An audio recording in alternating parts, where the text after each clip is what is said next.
জনপ্রিয় কণ্ঠশিল্পী দিলশাদ নাহার কণা তার ৬ বছরের বৈবাহিক জীবনের ইতি টেনেছেন।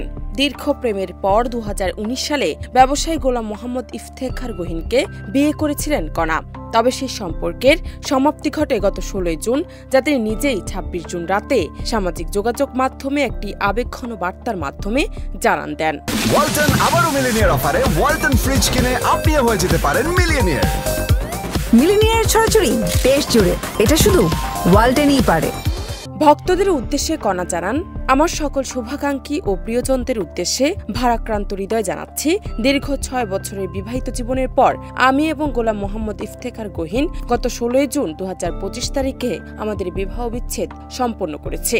এটি আমাদের দুজনের জন্যই একটি অত্যন্ত কঠিন সিদ্ধান্ত ছিল, তবে পারস্পরিক সম্মান এবং বোঝাপড়ার মাধ্যমেই আমরা এই সিদ্ধান্তে উপনীত হয়েছি। দাম্পত্য জীবনের সমাপ্তি হলেও একে অপরের প্রতি শ্রদ্ধাবোধ থাকবে বলে জানিয়েছেন কণা। তিনি আরও লেখেন, আমরা একে অপরের প্রতি সর্বদা শ্রদ্ধাশীল থাকব। জীবনের এই নতুন অধ্যায়ে আমরা যেন শান্তি ও সম্মানের সঙ্গে এগিয়ে যেতে পারি সেই প্রার্থনা করছি।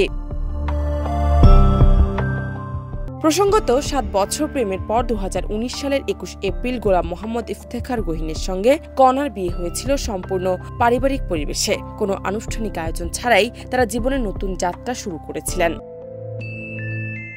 জানাত টিপু, দেশ রূপান্তর।